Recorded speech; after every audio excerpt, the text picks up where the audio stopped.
Hi there, today we're going to look at Mike Boll's Sun and Moon Angles 5.1 refraction reaction and his so-called irrefutable proof. Here we will listen in to what Mike Boll has to say and explain why he has got it all wrong. Let me switch this from lunar eclipse to solar eclipse. His Terminator guy is still seeing the sun and moon in their refracted positions on his horizon just like before. Only this time the refracted moon is eclipsing the refracted sun. And at the same moment in time, another guy far east of Terminator guy is able to see the sun and moon much closer to their actual positions up in his sky. Only this time he's seeing the moon in its actual position eclipsing the sun in its actual position. And that's my irrefutable argument in a nutshell. Without refraction lifting the sun and moon higher than their actual positions, selenelian eclipses are 100% impossible in the heliocentric model. But with refraction lifting the sun and moon higher than their actual positions, solar eclipses could be viewed from multiple locations on Earth at the same time. So, is the observer of this Australian solar eclipse sunrise seeing the sun and moon in their actual positions or their refracted positions? Ruhiff answered, both sun and moon in their refracted positions, obviously. Okay then, let's draw it that way. And as you can see in the image below, the refracted moon is clearly eclipsing the refracted sun. And where is the true position of the sun and moon? Ruhiff says, below his horizon. Yep, that's what your model says, so let's draw that in. And wouldn't that allow a person beyond his horizon to also see the eclipsed sun at the same time? Ruhiff says, Australian Terminator guy is seeing the eclipse, while Pacific guy is seeing the sun and moon separate. Wait, what? I think Ruhiff has forgotten how solar eclipses work in the heliocentric model.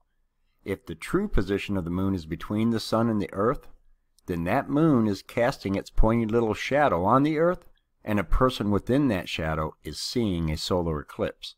Let me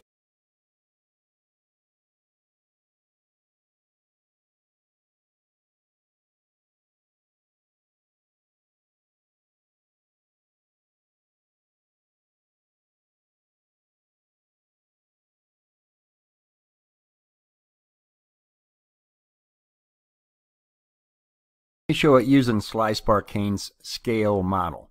This is what our Australian Terminator guy captured on film, an eclipsed sunrise. So there's no question that he witnessed an eclipsed sun rising, right?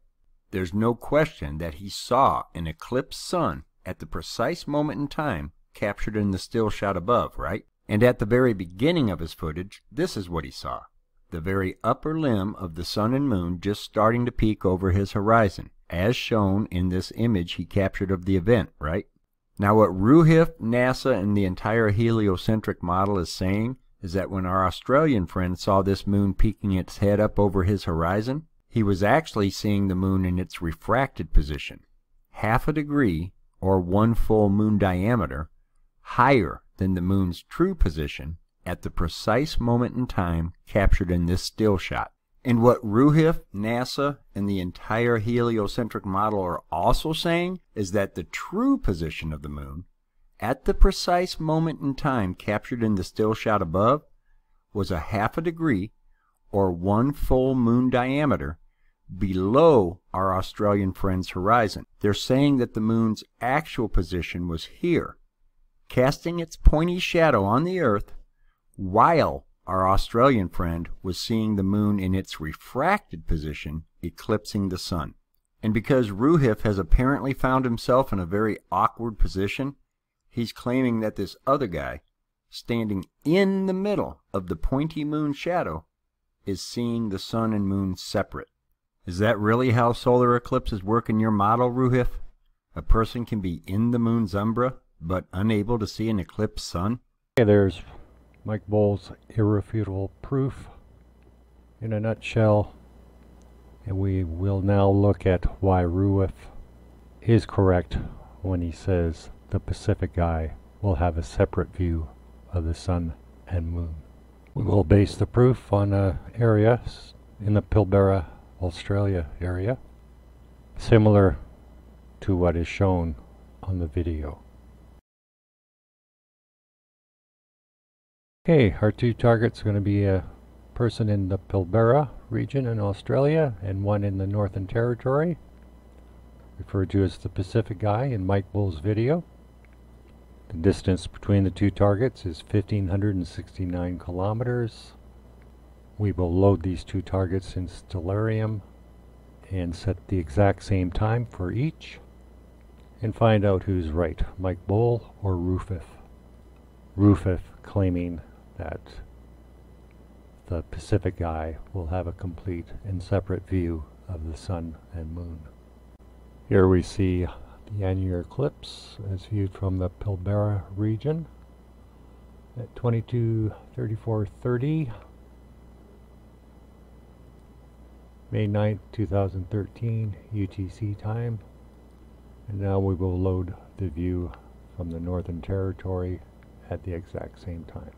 Here we see the view from the Northern Territory or Pacific area, and we can clearly see that he has a complete and separate view of the eclipse as claimed by Rufus.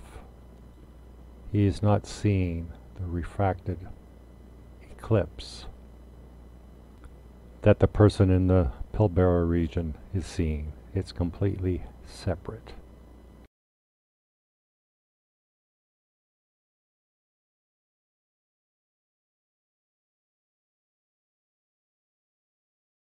Now, we certainly don't get the same effect when there's a total solar eclipse as was the example in the Great American Eclipse, just moving 60, 70 miles east or west, and a partial eclipse would appear.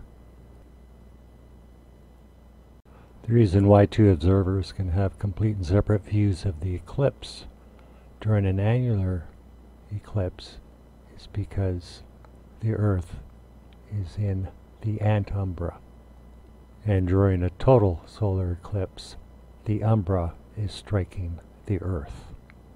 So in a nutshell, there is no pointy little shadow striking the Earth during an annular eclipse. This allows the two observers 1,000 miles apart from each other to witness the eclipse as a separate view at the exact same time.